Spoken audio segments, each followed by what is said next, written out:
70,000 80,000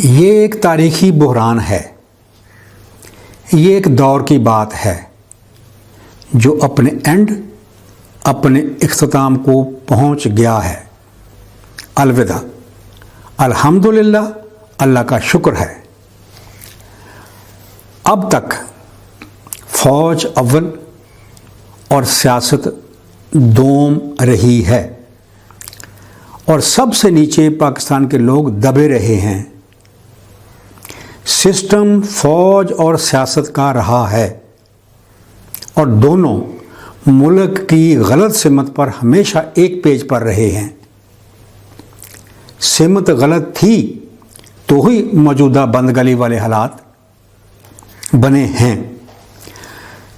martial لاؤ نے بشمول موجودہ خاموش مارشل لاء کے ہمیشہ جھوٹ بولا ہے، اور سیاست موقع پرست رہی ہے۔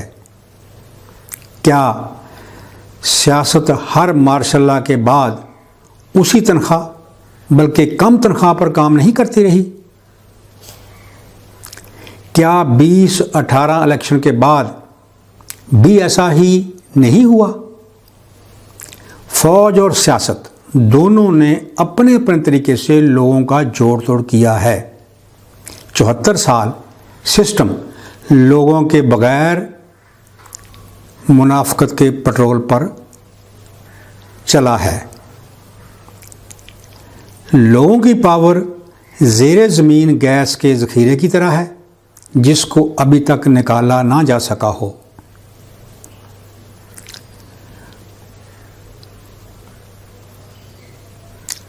ہر مارشل لاء کے پیچھے اقلیتیں رہی ہیں،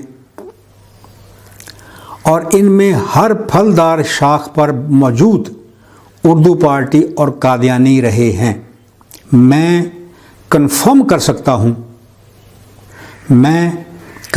سکتا ہوں کہ ایوب خان کے 1953 کے لاہور مارشل لاء اور 1958 کے ملک گیر مارشل لاء دونوں میں قادیانی آگے آگے تھے، اور مشرف مارشل لاء میں تو قادیانی مشرف کو اسرائیل تک لے گئے۔ میں نے 1993 میں انڈیا پاکستان ناامن پر لکھا جب جنرل باجوہ میجر یا لیفٹیننٹ کرنل ہوں گے۔ Internally, Pakistan is in a state which cannot be termed settled, while externally thousands of kilometers of our eastern borders remain closed as if the world on the other side ends there. We are very near to a dead end. یعنی اندرونی طور پر پاکستان کے معاملات طے شدہ نہیں ہیں، جبکہ بیرونی طور پر ہزاروں کلومیٹر کی ہماری مشرقی سرحد اس طرح بند رہتی ہے جیسے اس پار دنیا ہی ختم ہو جاتی ہے۔ ہم بند گلی کے آخری سرے کے بالکل قریب ہیں، اور اب میں کہتا ہوں کہ ہم بند گلی کے آخری سرے کو چھو رہے ہیں، پیچھے جا نہیں سکتے۔ دائیں بائیں راستے بند ہیں۔ یہ اردو پارٹی کا سسٹم جس کی بنیاد منافقت، ہیرا پھیری اور انڈیا دشمنی پر رکھی گئی تھی، ہمیں یہاں لے آیا ہے۔ انڈیا پاکستان امن بنیاد ہے پاکستان کے لوگوں کی پاور پر پاکستان کو کھڑا کرنے کی۔ اس کے بعد ورلڈ پاور بننے کا کام شروع ہوتا ہے۔ یہ کہ اس کام میں رکاوٹیں نہ آئیں، اردو پارٹی کا ریاست میں جو بہت عمل دخل ہے اس کو کم کرنا ضروری ہوگا۔ یہ کلیدی اسامیوں پر جتنا کم نظر آئیں پاکستان کے لیے اتنا ہی اچھا ہوگا۔ مزید ان کو رائے عامہ میں دخل اندازی سے منع رکھنا بہت ضروری ہوگا۔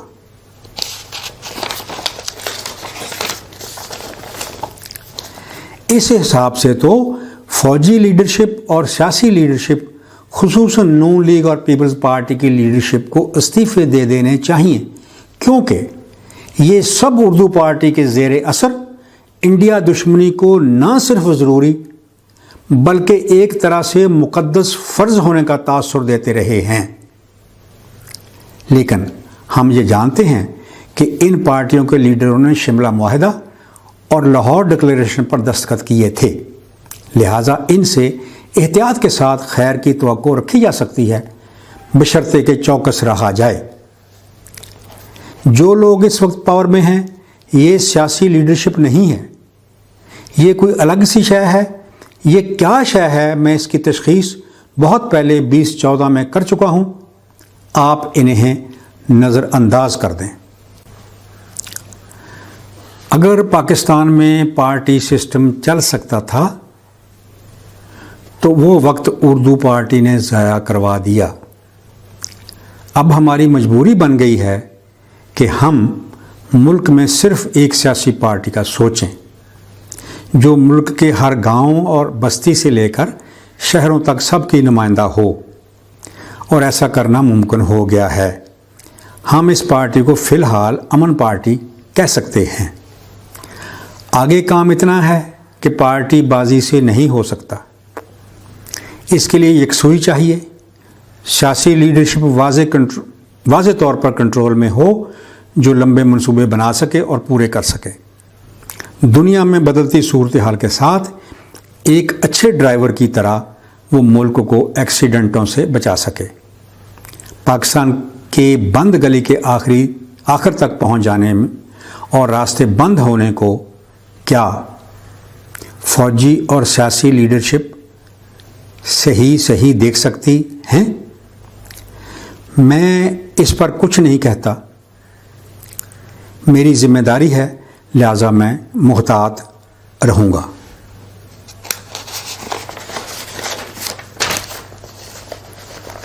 لیکن میں دیکھ رہا تھا اور میں دیکھ رہا ہوں، اس لیے میری طرف سے وقت پر پاکستان ورلڈ پاور مینیفیسٹو سامنے آنا شروع ہوا۔ Pakistan world power manifesto Pakistan کو ریسکیو کرنے کا پروگرام ہے۔ میں امید کرتا ہوں کہ فوجی اور سیاسی لیڈرشپ پاکستان کے لوگوں پر، خود اپنے آپ پر، اپنی آئندہ نسلوں پر رحم کریں گی، پیچھے ہٹیں گی اور سوچیں گی اور پاکستان کو ریسکیو کرنے کی کوششوں میں حصہ لیں گی۔ اس کے لیے ضروری ہوگا کہ فوجی لیڈرشپ کو انڈیا کے محاذ کی بھاری ڈیوٹیوں سے فری کیا جائے، اور یہ انڈیا پاکستان امن کا آغاز کر کے کیا جائے گا، اور فوجی leadership Pakistan world power manifesto کی سمت اور اہداف کو سامنے رکھ کر اپنی اندرونی اصلاحات میں لگے اور قوم کے آواز دینے پر تیار رہے۔ پاکستان میں اصلاحات کا دور کتنا بھرپور ہو سکتا ہے، اس کی شاید ہی کوئی حد ہو، اور ان کاموں میں اکثر موقعوں پر فوج کا بنیادی رول نظر آ رہا ہے۔ فوج کی ڈیوٹیاں بہت بڑھ جائیں گی، سچ یہ ہے کہ ہم سب کی ڈیوٹیاں بہت بڑھ جائیں گی۔ میں تفصیلات میں جاؤں گا، انشاءاللہ پھر بات ہوگی۔ پاکستان عالمی پاور، سندھی بلوچی پشتو پنجابی پاکستان زندہ باد، اسرائیل مرد آباد، اسرائیل مرد آباد، اسرائیل مرد آباد۔